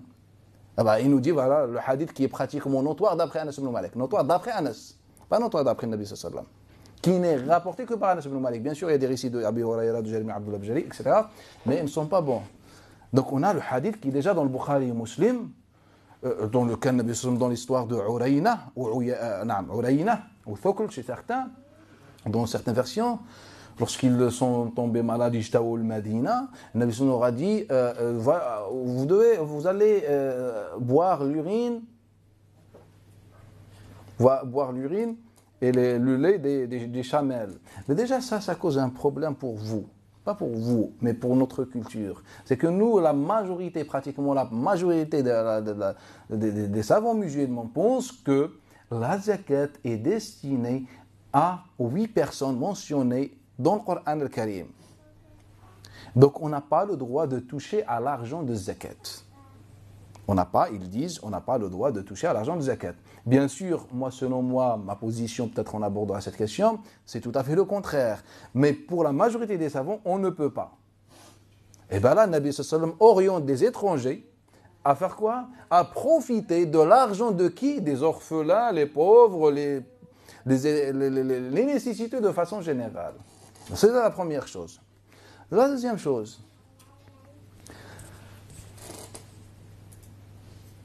je vous pose juste une question toute simple. Les insectes rentrent au paradis ou à l'enfer? Une question. Donc, soit vous répondez de façon sérieuse, soit si vous n'êtes pas sérieux, vous risquez de quitter l'islam. Pourquoi? Car c'est un hadith de Nabi sallallahu alayhi wa sallam. Les doubabs rentrent à l'enfer alors que les abeilles rentrent au paradis. Donc le Nabi sallallahu alayhi wa sallam a été envoyé pour nous dire que les insectes, les pauvres vont rentrer à l'enfer, car ils n'ont pas de miel. Et ça c'est récité parmi aussi la médecine prophétique. Car regardez la différence entre l'abeille et l'insecte de façon générale. Et bien l'abeille entre au paradis et l'insecte. C'est ça le raisonnement. Et c'est un hadith qui est authentifié. Et c'est le hadith d'Anas ibn Malik. Il y a une chaîne de transmission d'Abdallah ibn Omar, mais elle est mensongère, inventée. Elle ne se trouve que dans la tête de Layth ibn Abi Sulaym. Bref, on n'a que Anas ibn Malik. Acceptez-vous ce texte qui soit attribué au prophète sallallahu alayhi wa sallam, que les insectes rentrent à l'enfer et les abeilles au paradis.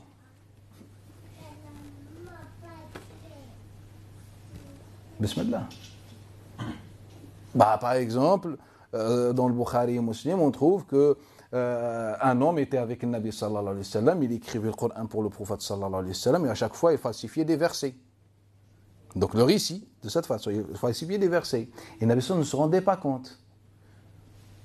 Et que cet homme, lorsqu'il s'est rendu compte que voilà, que ce n'est pas un messager, c'est un imposteur ou je ne sais pas. Regardez, depuis des années, des mois, je suis en train de modifier des versets, il ne se rend pas compte. Qu'est-ce qu'il a fait? Il a quitté l'islam. Rappelez-vous, c'est un hadith, ce hadith, et il fait partie des hadiths qui prouvent la prophétie de Nabi sallallahu alayhi wa sallam. Quel raisonnement! Quel raisonnement! Vous savez pourquoi? Car il faut dire la fin. Et à la fin, il a quitté l'islam, et lorsqu'il est mort, on l'a enterré le lendemain, on l'a retrouvé à l'extérieur de la tombe. Donc c'est une preuve qu'Allah Ta'ala l'a châtié. Masha'Allah. Et pendant des années et des mois de falsification, pourquoi Allah Ta'ala ne s'est pas rendu compte non plus selon ton raisonnement? Vous voyez ou pas? Wallahi, je ne sais pas. Ce verre de thé, si il a la possibilité de bouger sa tête, il nous dit astaghfirullah, comment on attribue des hadiths pour ça. Et nous, aucun problème, c'est un hadith authentique, commenté par les savants, et il est dans l'authentique, il est mis même par les savants comme un miracle de Nabi sallallahu alayhi wa sallam. Un miracle d'un homme qui a falsifié pendant un moment, donc on n'est même pas sûr si le Coran est bon. Car ce n'est pas mentionné que Nabi sallallahu alayhi wa sallam s'est rendu compte à la fin, ou Jibril. Car en fait, il a falsifié le Coran al-Karim de façon froide. et qu'à la fin. Donc tout simplement, le Nabi sallam ne se rendait pas compte. Donc le Nabi sallam, il n'avait aucun rapport avec le monde invisible, Jibril alayhi salam ou Allah, ou je ne sais pas. Est-ce que vous allez accepter ça? Et c'est un hadith qui est rapporté pratiquement de façon sûre et notoire d'après qui? Anas ibn Malik. D'après qui? D'après Anas ibn Malik. Le Nabi sallam a ouvert la bataille ou bien ouvert Khaybar, la bataille de Khaybar que vous connaissez. Et qu'est-ce qu'il a fait le lendemain matin? Ou une version dit, c'est pas grave, 3 jours plus tard. Qu'est-ce qu'il a fait? Il s'est marié avec celle qu'on vient d'assassiner son mari 3 jours auparavant.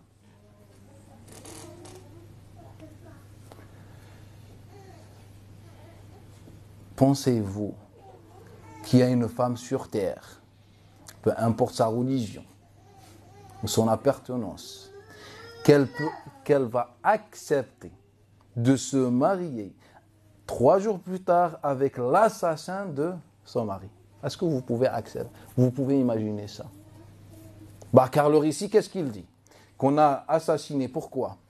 Pour le trésor.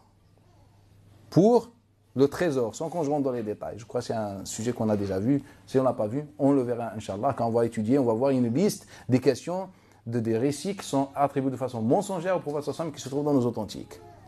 Et le récit nous dit quoi?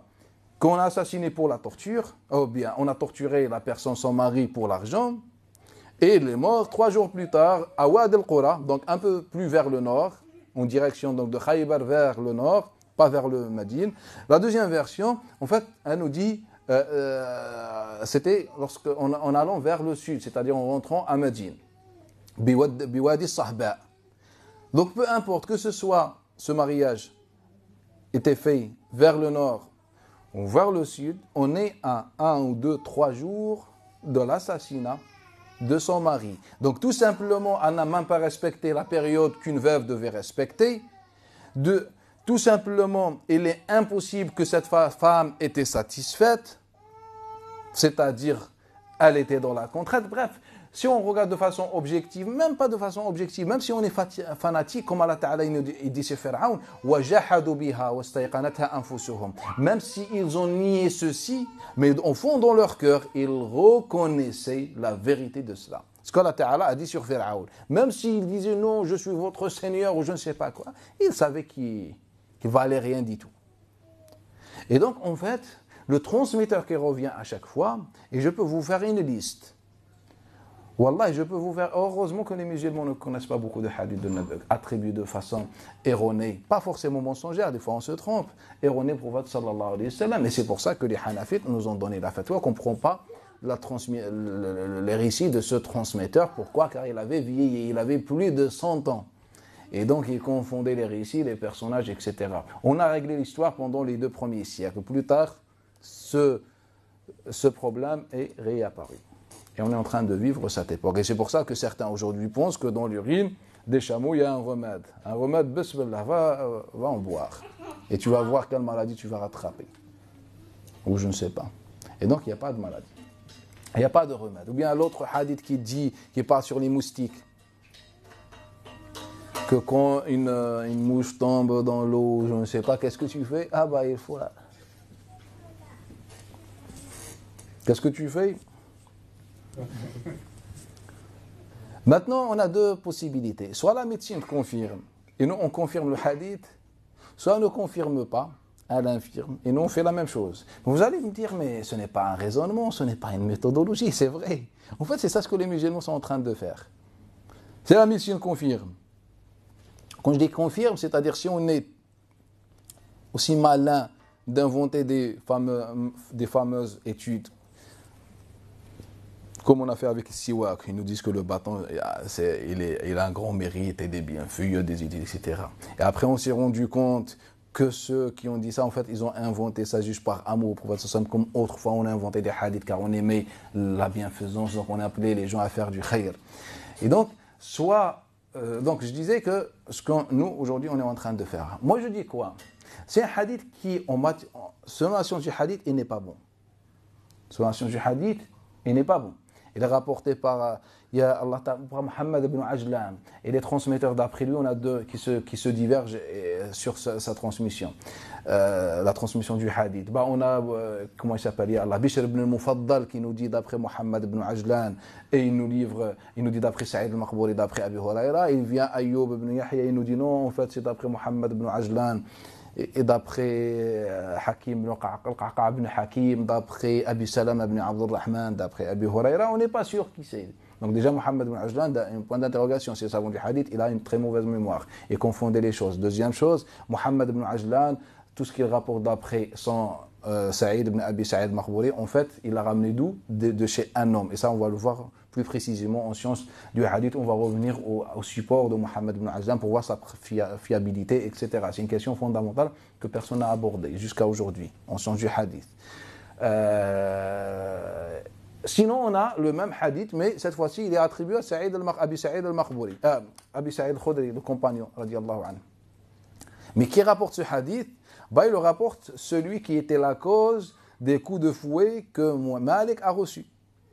C'est le Qadi ibn Abi Dhi'b. Plutôt l'escroc ibn Abi Dhi'b, qui a fait la fatwa pour torturer l'imam Malik, car il détestait, il avait la haine contre l'imam Malik. Et qu'on a apprécié, car, tout simplement pourquoi? Car il est proche du gouverneur. On a dit quoi, ce qui s'est passé entre lui et Malik? Non, c'était juste un désaccord entre deux savants. Inventé, la haine, tout ça. Un savant, il a la haine dans son cœur. Bref, et même dans ces hadiths-là, comme il dit Ahmed ibn Hanbal et ceux qui étaient à l'époque, cette époque juste après lui, il disait que tout ce qu'il rapportait, en fait, il avait beaucoup de hadiths munkar, il a inventé. Eux, ils disent munkar. Tout simplement, je traduis de façon... En français, on dit tout simplement inventé. Il a inventé, certes, il a inventé quelques hadiths. Bah, bien sûr, on est avec le gouverneur, etc. Donc il vient cet homme, le seul au monde qui rapporte, qui fabrique cette chaîne de transmission de Khalid ibn Saïd, bref, d'après, il y a Abu Salih Samman Dakwan ou Abu Salama, l'un des deux, d'après Abi Saïd al-Khudri. Bref, cette chaîne de transmission, on la met de côté. Il nous reste la chaîne de Abi Huraira, qui est rapportée d'après qui, je ne sais pas. Et donc maintenant, si la science moderne confirme le hadith, bah tout simplement on dit il est possible qu'il soit prononcé par un Nabi sallallahu alayhi wa sallam, car il y a une chaîne de transmission. Si la science ne confirme pas, bah là, ça confirme ce qu'on est en train de dire, qu'en vérité ce hadith a été fabriqué tout simplement. Et puis attribué au prophète sallallahu alayhi wa sallam. Un Nabi sallallahu alayhi wa sallam n'a pas besoin de nous. C'est nous qui avons besoin de Nabi sallallahu alayhi wa sallam, ce qu'on doit savoir. Un Nabi n'a pas besoin des gens qui inventent, qui montent, qui disent des choses pas vraies par amour de Nabi sallallahu alayhi wa sallam. Nabi n'a pas besoin des gens comme nous. Nabi a besoin des gens justes, qui disent les choses, qui disent la vérité, qu'on aime ou qu'on n'aime pas. Ils disent la vérité. C'est ça ce que les gens que Nabi sallallahu alayhi wa sallam aime.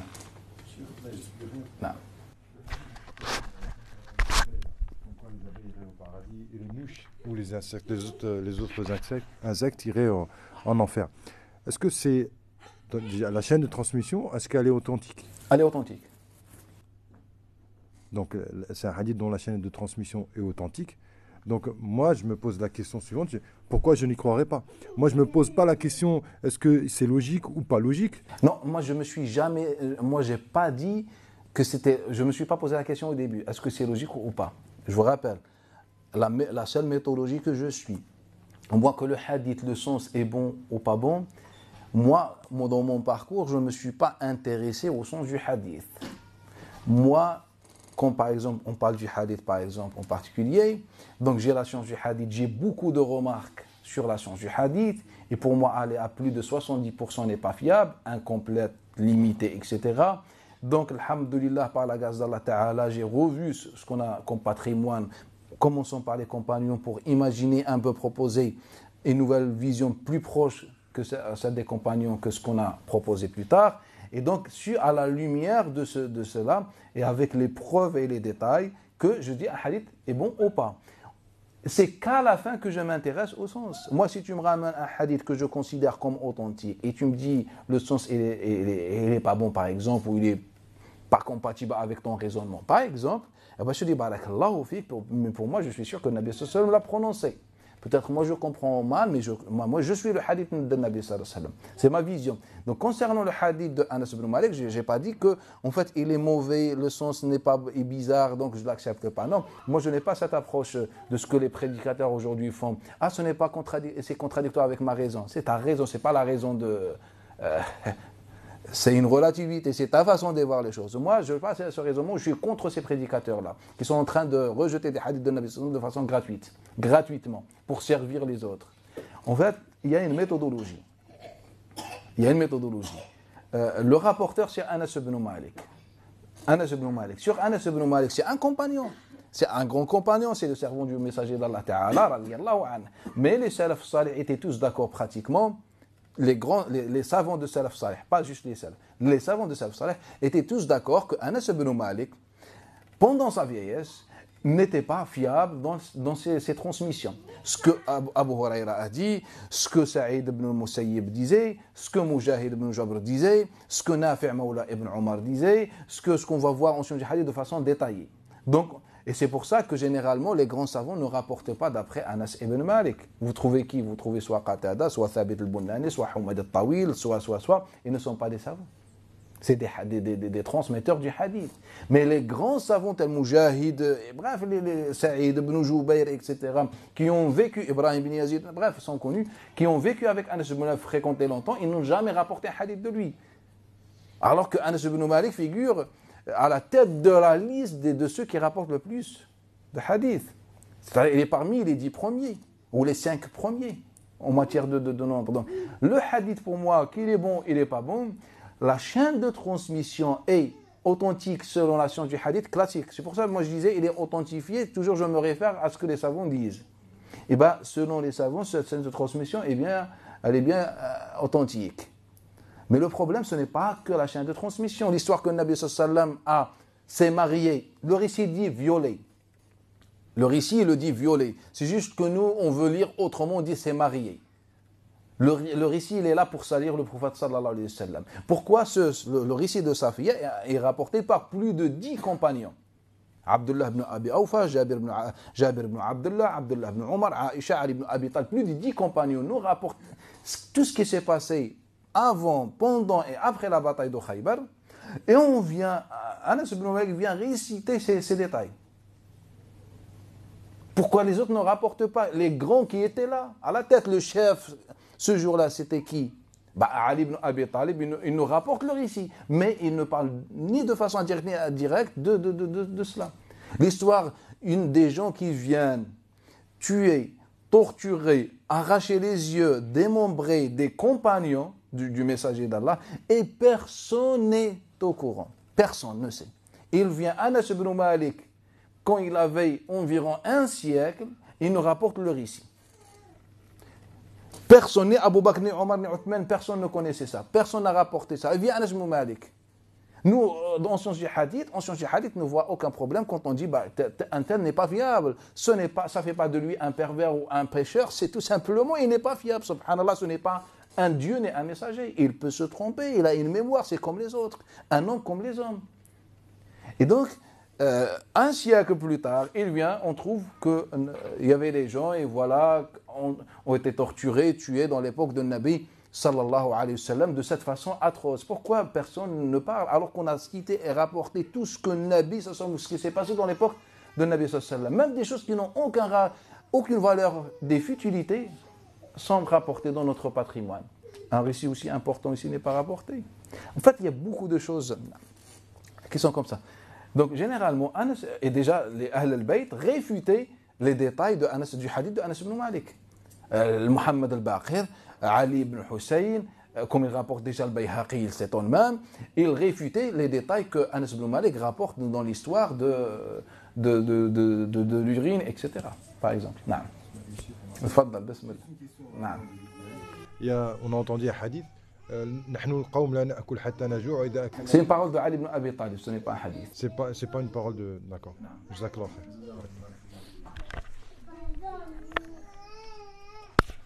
khair. Moi, c'était pour avoir une petite précision sur C'est par rapport à ce que le frère il posait comme question tout à l'heure, à savoir la distinction qu'on fait entre la parole du prophète et la parole de Dieu. C'était par rapport à un hadith, je crois que c'était à la bataille de Badr. Et le prophète sallam, il a d'abord, dans un premier temps, installé le camp dans un endroit. Et puis il y a un Médinois, je ne me rappelle plus exactement du hadith, donc si vous pouvez me confirmer en même temps, un compagnon, je crois que c'était un Ansar qui lui demande est-ce que ça te vient de Dieu ou est-ce que ça te vient ou ça vient de toi. Et le prophète lui répond que ça vient de moi. Il lui conseille de changer de stratégie et après le prophète sallam il change de stratégie, ils vont plutôt vers l'endroit où il y avait des puits. Donc je ne sais pas si c'est un hadith authentique. Ça. En fait, on a beaucoup d'exemples dans l'époque de Nabi sallallahu alayhi wa sallam sur l'art de guerre et les stratégies.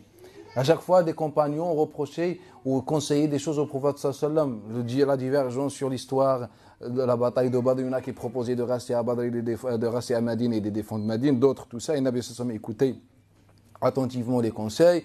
Dans la bataille de Khandaq aussi, on a divergé, etc. Et puis Nabi sallallahu au final prend le conseil de Salman al-Farisi. Et c'est pour ça, même à tel point que des savants, ou beaucoup de savants musulmans disent, en fait, il y a une exception. Dans les stratégies de guerre, il y a une exception. Le Nabi n'est pas prophète dans ça. Au lieu de dire, voilà, tout simplement, le Nabi a été envoyé pour nous faire sortir par la grâce d'Allah Ta'ala des ténèbres à la lumière, on a dit quoi? En fait, c'est juste, le Nabi sallallahu alayhi wa sallam, c'est prophète dans tout. Non. Cher, après la mort de Nabi sallallahu alayhi wa sallam, les musulmans ils ont développé beaucoup de médecine. Ils ont créé des hôpitaux, des principes mis sous quarantaine, etc. Et moi je voulais savoir, est-ce que c'est hérité de cette médecine prophétique ou c'est un développement? Ça n'a aucun rapport. Inch'Allah, peut-être si Allah Ta'ala nous permettra, Inch'Allah, on fera un sujet sur ce que les musulmans ont apporté on donne des exemples, etc. Mais pas forcément et pas souvent en rapport avec ce que Nabi sallallahu alayhi wa sallam a fait ou a dit. Non. Non.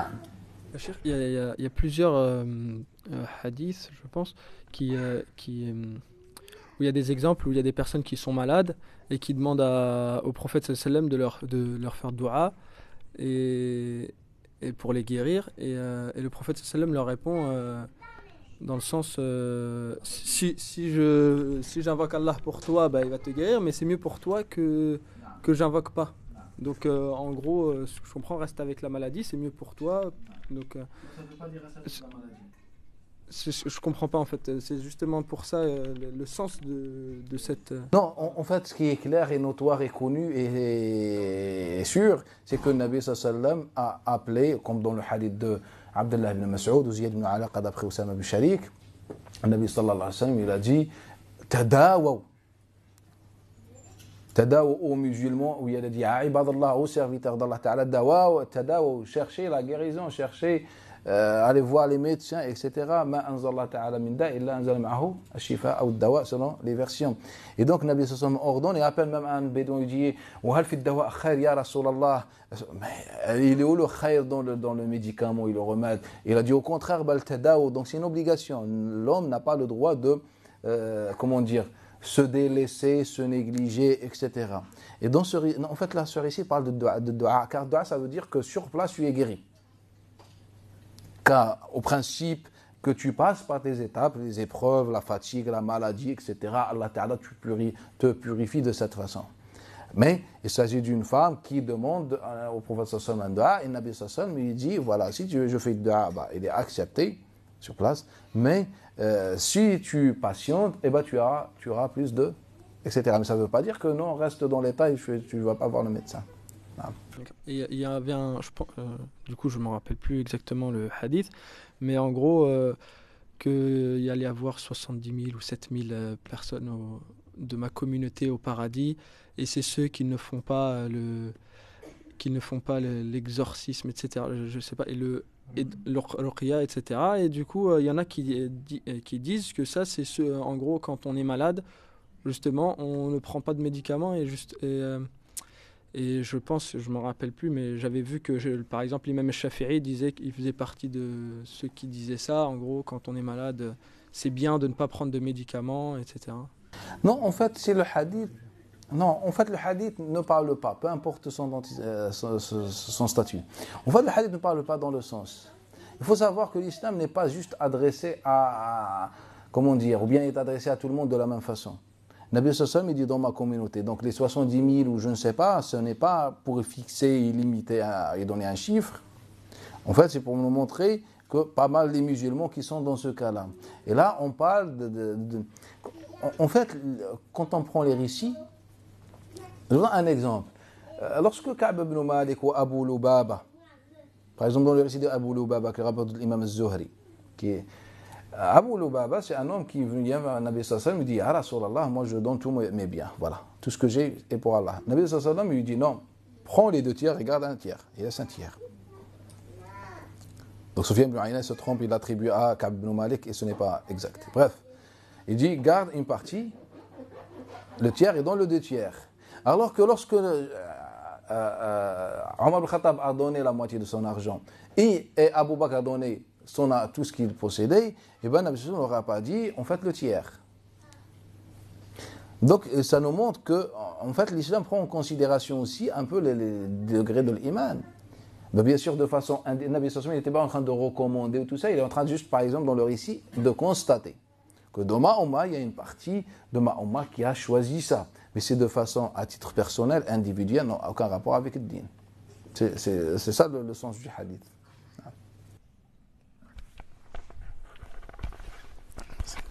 Moi j'avais 2 questions pour vous, Cheikh. La première, en fait c'était par rapport à la mouche, le hadith avec la mouche.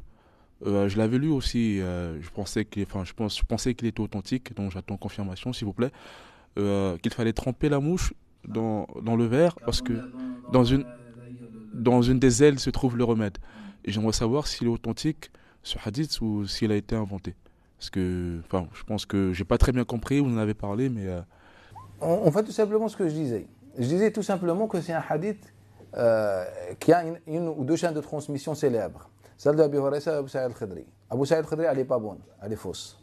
Celle de Abi Huraira, le transmetteur n'est pas sûr de lui. À chaque fois, il donne une version. Et dans les des 2 versions, et c'est la plus authentique car l'autre transmetteur est moins bon, celui qui rapporte, c'est-à-dire Ayyub ibn Yahya. Et donc, si on retient la version la plus sûre d'après Muhammad ibn Ajdan, en fait, elle est inventée. Car elle rapporte d'après un homme, et cet homme, on ne le connaît pas, etc. Bref, il y avait un support qui a été falsifié. Donc, on a mis des hadiths, etc. Au final, ce n'est pas bon. Et ma deuxième question, c'était par rapport, tout à l'heure vous en parliez, c'était par rapport à la hijama. La hijama où vous dites que il y avait un homme qui s'occupait de la hijama, donc il a traité aussi bien des hommes que des femmes. Et en fait, aujourd'hui, il y a certaines je parle de moi personnellement, ma femme ne travaille plus, elle a décidé d'arrêter. Parce qu'elle était aide-soignante et étant donné qu'elle devait s'occuper des patients qui sont... voilà, donc c'était un peu compliqué. Et en fait, ce que vous avez dit tout à l'heure, en fait, ça m'a un peu interloqué parce que j'aimerais en savoir un peu plus. Savoir si... parce que ma femme m'a dit que par rapport à la mixité, que déjà, elle était dans le haram, que c'est pas bon, tout ça, bon, vous savez. Et donc, du coup, elle a décidé d'arrêter. Et donc, j'aimerais un peu en savoir un peu plus parce que même moi, je suis un peu perdu par rapport à ça. Parce que dans son intention, c'est vrai qu'elle est là pour travailler, mais étant donné que ce ne sont pas des femmes et que ce sont des hommes, parfois certains malades. En fait, on ne devrait même pas se poser cette question. Ce n'est pas par rapport à toi, mais je parle des savants. Car quand on prend toutes les batailles, et heureusement qu'on avait beaucoup de batailles dans nos récits, et bien dans toutes ces batailles, seules les femmes qui venaient pour soigner les hommes, seules les femmes. Prenez n'importe quelle bataille, n'importe quel récit, dans n'importe quelle source, qu'elle soit fiable ou pas fiable, et bien vous allez trouver que des femmes. Comme Atiyya, bref, il n'y a que des femmes. Et à chaque fois dans les récits, on précise bien les femmes, les femmes, les femmes, les femmes.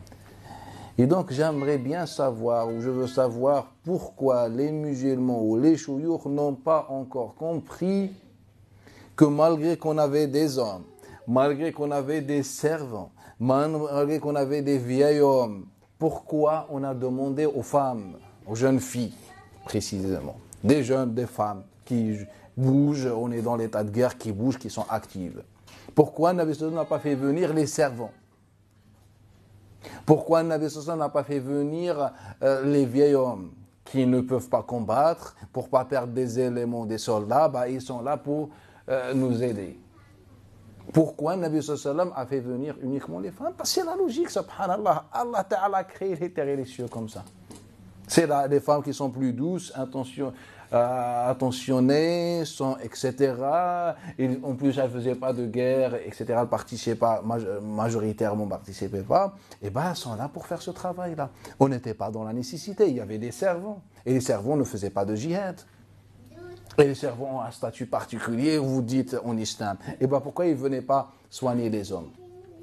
Et les blessures, généralement, ce n'était pas tailler la barbe ou les cheveux avec l'épée. Je fais comme ça, je te taille la barbe. Et donc, c'est la blessure de barbe. Non, c'était des blessures partout dans le corps.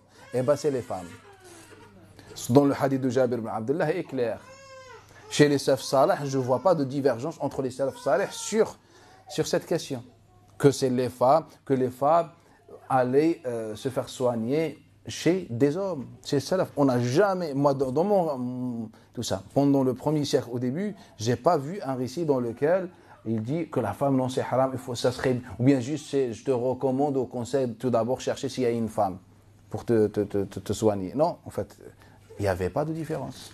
C'est que chez les musulmans plus tard qu'on a commencé à voir cette maladie mentale, cette maladie psychologique où je ne sais pas d'où ça vient. Et donc on a mélangé des coutumes ou ces intentions malsaines, ces coutumes aussi malsaines, on les a mélangées avec la religion, on a fait un cocktail, voilà, l'islam. C'est pour ça qu'aujourd'hui l'islam il est perçu comme une religion bizarre, fermée, dure, noire, sombre, la tristesse, la mort, il n'y a pas, tu n'es jamais heureux. C'est à cause des hommes. Je ne suis pas meilleur que les compagnons qui se faisaient soigner par des femmes alors qu'il y avait des hommes, il y avait des médecins, il y avait des servants, il y avait tout ça. Je ne suis pas meilleur qu'eux. Ça n'existe pas. Et donc, quand on parle de ça, on était quoi? C'est ce qu'on appelle la mixité. Ce qu'on appelle mixte. Même les ablutions, on faisait ensemble. On faisait les ablutions ensemble. Pourquoi on ne s'est pas posé la question, mais pourquoi il les a mis, quand une femme veut faire laver son bras, c'est que dans nos têtes que c'est, etc. C'est ça, en fait, c'est les chouïrs musulmans qui ont joué ce rôle-là. C'est pour ça que les musulmans aujourd'hui se posent ce genre de questions. Aujourd'hui, est-ce que je peux faire mes ablutions si j'ai du vernis? Je ne sais pas.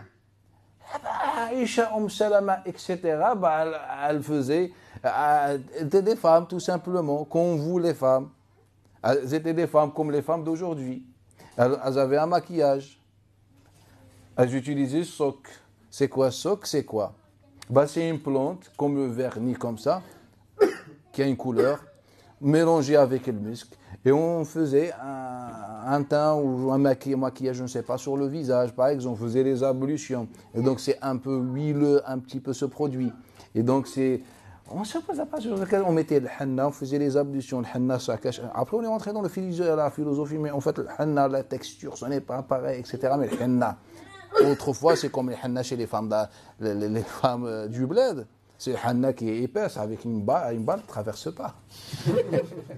Bref, c'est juste que nous, on se pose des questions. On n'a pas besoin de ce genre de questions. Chacun, il adore. La religion est facile, est claire. Allah n'a pas envoyé cette religion à Aristote.